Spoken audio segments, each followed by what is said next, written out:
Many of us are familiar with images of Black people, which are violent images or images of enslavement or some other negative imagery. The Black presence, activism, and agency in a different age gives us the opportunity to explore other images of Black persons from around that time and shows how they were activists, how they were wealthy, and how they were in charge of their own destiny, and how they aided the positive destiny of others. Join us as we explore this exhibition with Father Charles Currid Reynolds, and we talk about some of these images and how they affect how we view ourselves and our history. So Father Charles, Equiano is a very interesting figure with regard to our history, especially as it pertains to people who touched upon the Caribbean. What attracted you to collecting this particular piece? Well, the first image of Olaudah Equiano I bought was this black and white image of him here. Mm-hmm.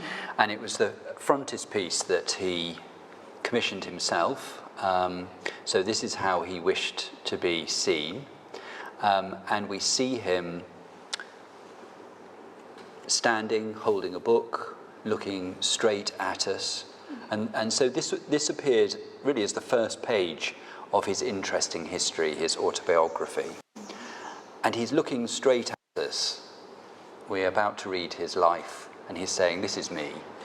This is who you're going to discover in the pages of the book. And he describes himself in various ways on this frontispiece.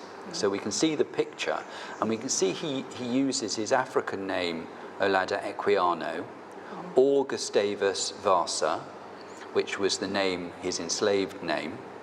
And then he puts below the African, and it's very significant that he describes himself as the African. It's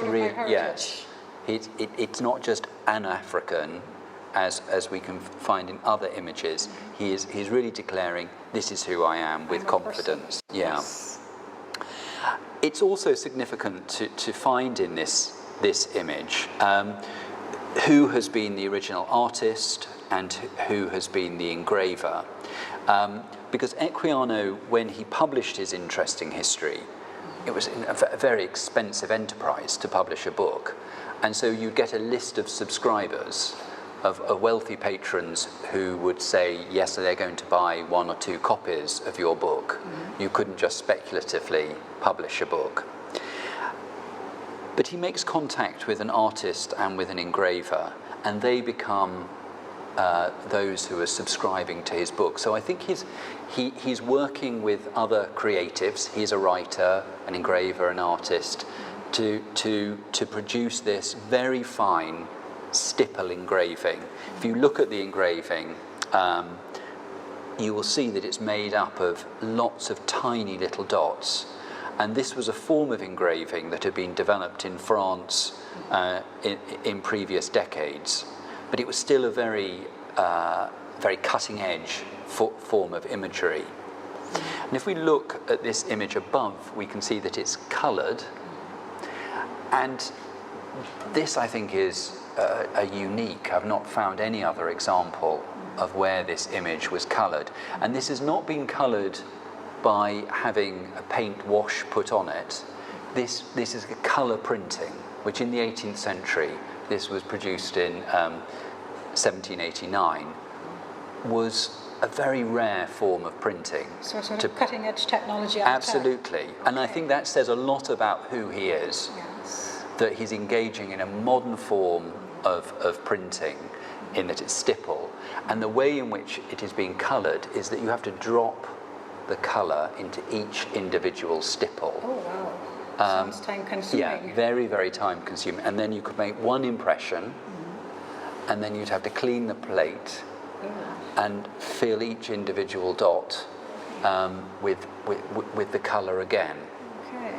But the significance, and I think the historical value of seeing how he wished the print to be coloured, is that we can see what he's wearing a little more than in the black and white version. This blue jacket and the white waistcoat and the white neckerchief shows that he is a royal commissary, and he was the commissary of the Royal Sierra Leone Company. he's holding a Bible open, so he's declaring his faith, he's declaring his professional status before we read his interesting history. This wasn't the only image that he commissioned. Also in the book, in a second edition, he had this image of a near shipwreck produced on the Bahama banks in 1767 is the title. And this was really, in the story of his life, the turning point, where the ship was endangered of sinking, the captain was below decks and unable to cope, and he stepped forward to save and to skipper the ship. And his leadership was recognised by others. So it was sort of recognising it himself, recognising it being recognised by others. But we also see in the way in which he's commissioned this picture, we see a sort of divine light breaking over the boat. So it's a moment of spiritual awakening for him. And I'm very pleased that at the Barbados Museum, you've put these three together, because I think there's so much to be said about Olaudah Equiano, but as someone who understood art, he is certainly someone who sits along other commissioners of portraiture and paintings of that era. Thank you for joining us as we examined and explored the Black presence, activism and agency in another age. If you want to see more of these pictures, learn more about these people, or see some of the other things we have up on our walls in this exhibition, come join us at the Barbados Museum and Historical Society. We look forward to meeting you.